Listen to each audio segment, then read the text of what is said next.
ओम शांति। आज हम आपको बताएंगे पाकिस्तान से माउंट आबू का सफ़र कैसा रहा।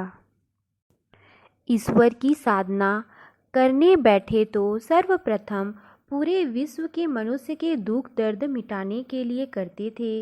बचपन से इतने सौम्य और असाधारण थे कि उन्हें लोग प्यार से दादा कहते थे।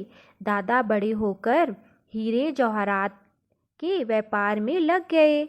देखते ही देखते उनके व्यापार की ख्याति भारत सहित आसपास के कई देशों में फैल गई।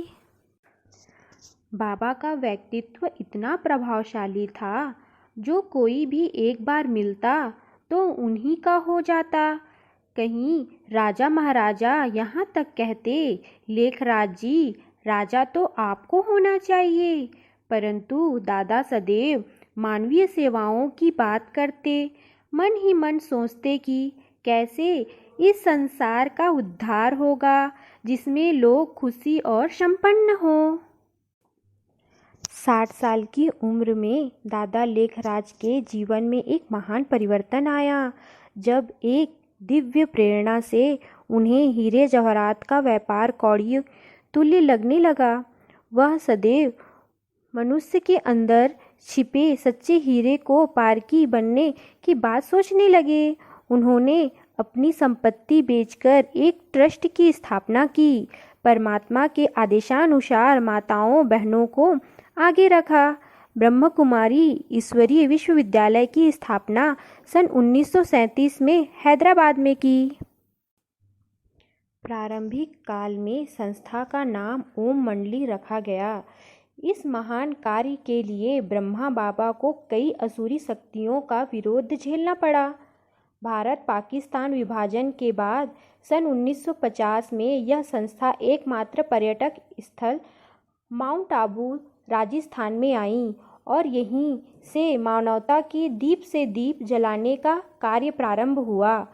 प्रजापिता ब्रह्मा बाबा ने सभी मनुष्यों में छिपी अदृश्य दुश्मनों काम, क्रोध, लोभ, मोह आदि 5 विकारों को सच्चे दुश्मन के रूप में परिभाषित करते इससे मुक्ति की राह बताई।